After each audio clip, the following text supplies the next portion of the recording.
Good afternoon, Governors, President Asakawa. The meeting is called to order.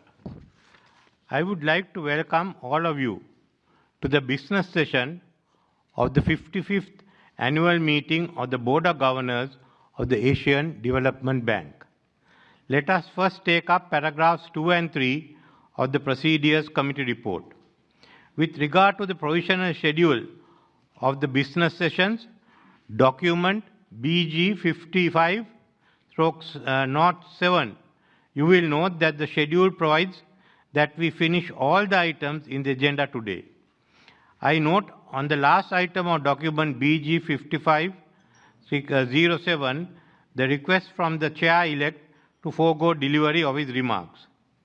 The provisions relating to the conduct of the meeting, as set out in document BG 55/08, are similar as those adopted in the previous years. I take it that these two documents are acceptable and that we may approve of them as recommended by the Procedures Committee. In paragraph 1 of its report, the Procedures Committee has recommended the approval of the revised agenda as shown in document BG 55/06. If there is no objection, I declare that the revised agenda is approved. Let us now take up the committee's recommendation on the agenda items and start with agenda items 1 to 5 of our notation, which were approved by the Board of Directors. Item 1 is the annual report for 2021, and item 2 is the update to the rules and regulations. Item 3 is the budget for 2022, which encompasses the budget for the ADB and the ADB Institute as contained in document BG 55/10. Item 4 is the status of the financial resources of the Asian Development Bank as contained in document BG 55/11. And item 5 is the report to the Board of Governors on gender diversity at the ADB Board of Directors. As recommended by the Procedures Committee, I propose that the Board take note of these 5 items accordingly. Turning to item 6, the committee recommends that the Procedures Committee of 2022/2023 be composed of the governors for Australia, Austria, the People's Republic of Bangladesh, the People's Republic of China, Italy, Japan, the Republic of Korea, Nepal, the Netherlands, the Islamic Republic of Pakistan, the independent state of Samoa, and the United States, with the Governor for the Republic of Korea as chair of the committee. If there is no objection, I declare this recommendation approved. I congratulate the newly appointed members of the Procedures Committee. Finally, on item 7, the committee has recommended that the Governor for the Republic of Korea be elected chair of the Board of Governors for 2022/2023, and that the governors for Canada and the Republic of Uzbekistan be elected vice chairs to hold office from the end of this meeting to the end of the 56th annual meeting of the Board of Governors. If there is no objection, I declare this recommendation approved. I have great pleasure in congratulating the Governor for the Republic of Korea on his election as chair of the Board of Governors for 2022/2023. I also congratulate the governors for Canada and the Republic of Uzbekistan on their election as vice chairs for 2022-2023.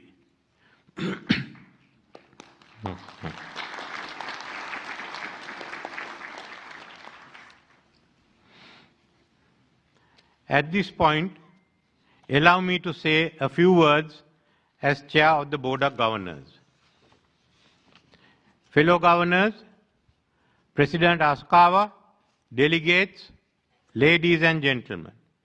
It is my privilege to address you as the chair of the 55th annual meeting of the Asian Development Bank. Today, member countries of ADB have gathered in person after 3 years here in this dynamic city of Manilla for the second stage of the ADB annual meeting.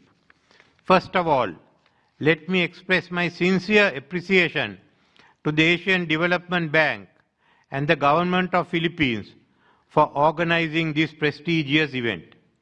Amidst an unprecedented economic crisis that Sri Lanka is currently undergoing, we missed the opportunity to host the second stage of the annual meeting in Colombo.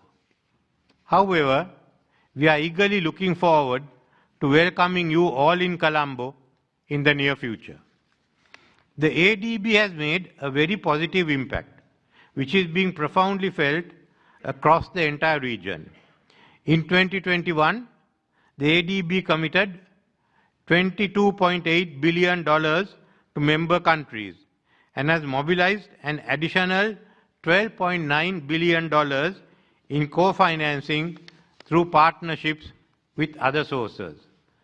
The ADB's Strategy 2030 seeks to respond to global challenges, including climate change and natural disasters, food and energy insecurity, whilst also embracing opportunities in the digital economy, sustainable energy, and the leveraging technology for inclusive education and healthcare. Thus, the ADB has a crucial role in helping to shape and finance policies that improve people's lives and livelihoods across Asia and the Pacific. The supply chain shocks created by the COVID pandemic is compounded with the prices of global commodities, mainly food, fuel and fertilizer, skyrocketing due to the Ukraine war. Higher food and energy prices are leading to the stuttering the growth of middle class and has resulted in further insecurity amongst the vulnerable communities in the Indian Ocean region. As a result of these shocks, there has been a spike in sovereign debt distress across emerging markets. The growth targets, both in East Asia and South Asia, have been revised downwards. If this is not promptly addressed, it risks creating a contagion of debt distress that threatens growth and financial stability across all economies.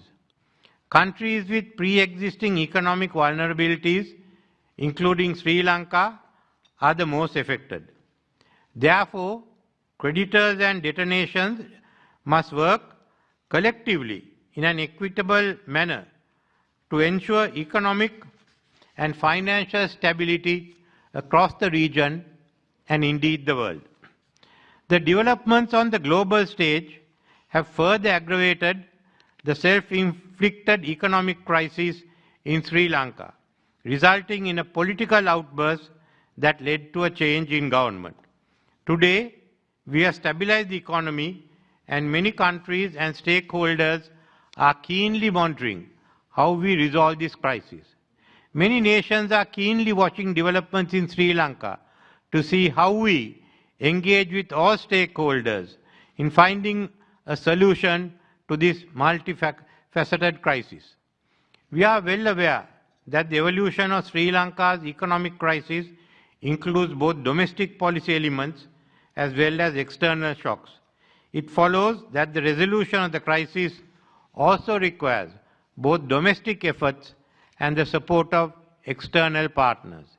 It is incumbent upon Sri Lanka and our creditors and the partners to set an example of how collaborative and good faith action can result in sustainable and equitable solutions to sovereign debt issues. Towards this end, we have already undertaken major macroeconomic policy reform measures.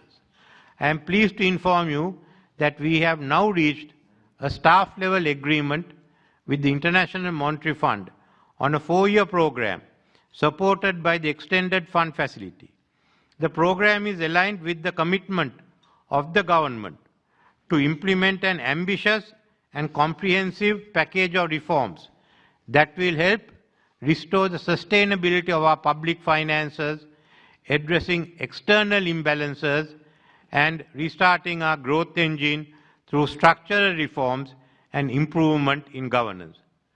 Amidst major economic stress, Sri Lanka is undertaking an unprecedented fiscal effort as part of our commitment to restoring the country's debt sustainability. It's our hope and expectation that Sri Lanka's creditors and all stakeholders will support us in these efforts to restore our debt sustainability and help put the country back on the path of inclusive and sustainable economic growth. While Sri Lanka undertakes these deep and often painful reforms, we are experiencing rising unemployment and reduction in consumer purchasing power. The government is cognizant of the adverse impacts on the most vulnerable members of the society. Accordingly, every effort has been taken to allocate greater financing and resources towards targeted support for social protection. Asia has to overcome the present global economic crisis. Unlike the financial crisis of 2008, in this instance, the economic levers alone are insufficient to stimulate global economic recovery. The factors underlying the main crisis is not only of economic origin, but are also the consequences of evolving geopolitics, the results being the absence of cooperation amongst the G20, unlike the earlier crisis. The Ukraine war on one side and the US-China rivalry, spurred on by military, trade and political differences on the other side, are key contributors to this breakdown in cooperation. Added to this geopolitical rivalry are the droughts, floods and pandemics which are still present in Asia. All these challenges are compounded by the absence of global leadership, a time when the global economy is stuttering. As this global rivalry intensifies into a new Cold War, which will determine a new global power balance by 2050, the inability of the major countries to give leadership to the mitigation of the global climate change crisis is becoming more apparent. Developing Asia is facing a bleak future. Surging inflation, tighter monetary policies, declining in European output, weakening of exports is leading to a weaker economic prospects for South Asia and East Asia, as highlighted in our Asia Development Outlook 2022. Further, we are witnessing new alliances cutting across geopolitical rivalries to respond to the mitigation of global climate change, further highlighting the absence of a common approach on this subject that is vital for our existence.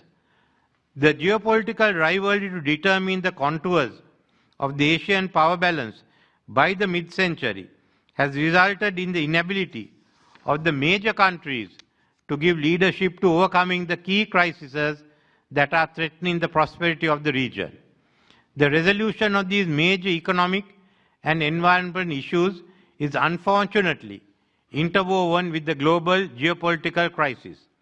As they say in many of our countries, when the elephants fight, it is the grass that is crushed. This is the predicament of many of our member countries. Therefore, we must overcome the geopolitical rivalries to address the major threats to our existence. Otherwise, we will all fail, leading to instability in our region, reminiscent of Europe after World War I. On the other hand, our ability to successfully meet these challenges will lead to remarkable progress in raising the living standards of our people through the rise of the economies of our member countries. Before concluding, let me express my sincere gratitude to President Marcos and the people of Philippines for the outstanding hospitality and the excellent arrangements in organizing the ADB annual meeting. Thank you.